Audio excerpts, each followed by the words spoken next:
Subject plus M is are plus verb. Friends, এটা আমাদের part 7 video. তো এই পার্ট 7 ভিডিওতে আমরা প্রেজেন্ট কন্টিনিউয়াস টেন্স শিখবো, বা প্রেজেন্ট কন্টিনিউয়াস টেন্সে কীভাবে কথা বলতে হয় সেটা স্টেপ বাই স্টেপ শিখবো। তো ফার্স্ট আমাদের একটা জিনিস জানা দরকার, প্রেজেন্ট কন্টিনিউয়াস টেন্সে কথা বলতে গেলে প্রথমে আমাদের এই যে আমি ভাত খাচ্ছি, এই যে সাবজেক্ট, এই যে বাক্যটা, এটাকে আমরা ট্রান্সলেশন করার জন্য আমাকে একটা রুলস জানতে হবে। রুলসটা হচ্ছে, ফার্স্ট আমরা একটা রুলস জেনে নেব। এই রুলসটার মাধ্যমে আমরা এই যে ট্রান্সলেশনগুলো বা বাক্যগুলো ট্রান্সলেশন করব। তো চলুন রুলসটা ফার্স্ট দেখে নিই। রুলসটা হচ্ছে subject plus M is are plus verb এর সাথে আইএনজি যোগ প্লাস অবজেক্ট। তাহলে আমাদের এই রুলস অনুযায়ী হচ্ছে গিয়ে চলতে হবে, তাহলে আমরা প্রেজেন্ট টেন্সে ট্রান্সলেশন করতে পারবো। রুলসটা হলো সাবজেক্ট, ফার্স্ট আমাদের সাবজেক্ট বসাতে হবে, তারপরে আমি যার মানে বি ভার্ব যেটা হবে সাবজেক্টের পাশে সেটা আমাদেরকে বসাতে হবে, প্লাস ভার্ব বসবে, ভার্বের সাথে আইএনজি যোগ হবে, প্লাস অবজেক্ট হবে। আর প্রেজেন্ট কন্টিনিউয়াস টেন্স আমরা কি করে জানবো যে এটা প্রেজেন্ট কন্টিনিউয়াস টেন্স? দেখুন, বর্তমানকালে যে কাজটা চলছে, এখন এই যে আমি পড়াচ্ছি এটা চলছে, রানিং, এই যে চলছে এটাকেই হচ্ছে প্রেজেন্ট কন্টিনিউয়াস টেন্স বলে। যেমন আমি ভাত খাচ্ছি কি, এটা আমি এখন খাচ্ছি, এটাও প্রেজেন্ট কন্টিনিউয়াস টেন্স। যখন এইরকম হবে তাহলে কি হবে? সাবজেক্টটা কে আছে? আমি তাহলে আই। এবার প্লাস আমার সাথে এটা আমি এখানে ইট যোগ করতে পারি না, বা আর যোগ করতে পারি না, তাহলে আমার আয়ের পাশে সবসময় কী বসে? I am. তারপরে কি বলেছে এখানে? ভার্বের সাথে আইএনজি যোগ। ভার্ব কি আছে? আমি ভাত খাচ্ছি, তাহলে ভাত হচ্ছে আমাদের, খাওয়াটা হচ্ছে গিয়ে সাবজেক্ট, তাহলে খাওয়াটা কি? ইট, আই এম এটি, ইট মানে কি? ইট মানে খাওয়া।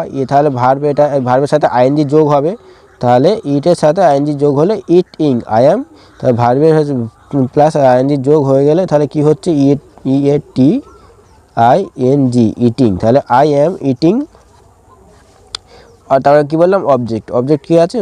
রাইস মানে ভাত, RICE, রাইস। তাহলে আমি ভাত খাচ্ছি, আই এম ইটিং রাইস। তাহলে আমাদের প্রেজেন্ট হচ্ছে কন্টিনিউয়াস টেন্সে বাক্য গঠন করতে গেলে কী করতে হবে? মনে রাখতে হবে, first subject plus M is R, বা হচ্ছে বি ভার্বের মধ্যে যেটা হবে ভার্বের পাশে বসবে সেটা, প্লাস সাবজেক্ট পাশে, প্লাস হচ্ছে ভার্বের সাথে এই যে ভার্ব, খাচ্ছি, খাওয়াটা ভার্বের সাথে আইএনজি যোগ, এই যে আইএনজি যোগ হয়ে ইটিং, প্লাস কি হচ্ছে? অবজেক্ট হচ্ছে। ওকে, তাহলে এরকম সেমভাবে আমরা আরও একটা ট্রান্সলেশন করে নিই। এটা হচ্ছে কি? সে স্কুলে যাচ্ছে, তাহলে সেটা কি সাবজেক্ট? এখানে কি? সে হলো সাবজেক্ট, তাহলে হি এর পাশে সবসময় কি বসবে? He is. তারপর ভার্ব কি আছে? যাওয়াটা he is going, go plus ING যোগ হলে তাহলে কী হয়ে যাচ্ছে? Going, GOING, going, he is going. তারপর অবজেক্ট কী আছে? স্কুল, SCHOOL, তাহলে he is going to school. তাহলে ফ্রেন্ডস, এরমভাবে আমরা তো সাবজেক্টটা জাস্ট একটা রুলস মনে রেখে আমরা তো এরমভাবে ট্রান্সলেশন করতেই পারি। তাহলে নেক্সট ট্রান্সলেশনটা আমাদের কী আছে? নেক্সট ট্রান্সলেশন আছে আমাদের ছেলেরা খেলা করছে। তাহলে কি? বয়েজ,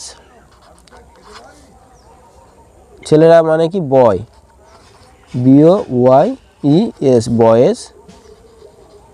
আর খেলা করা কি? প্লেয়িং, PLAY, প্লাস সাথে আইএনজি যোগ হলো প্লেয়িং, ছেলেরা খেলা করছে, বয়েজ আর প্লেয়িং মানে ছেলেরা খেলা করছে। ওকে, আর যদি এখানে হচ্ছে এখানে অবজেক্ট নেই, এখানে অবজেক্ট যদি বলতো মাঠে খেলা করছে তাহলে এখানে ইন দ্য ফিল্ডে দিতে পারতে, ঠিক আছে? তো এখানে অবজেক্ট নেই, just subject plus am is are plus object.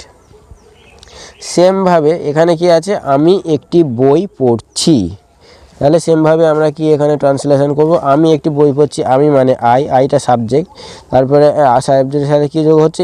যোগ হচ্ছে। আর এখানে কোনটা হচ্ছে? ভার্ব, কর্ম হচ্ছে কোনটা? পড়াটা মানে কর্ম, তাহলে পড়াটা ভার্ব, তাহলে এখানে কি হচ্ছে আই এম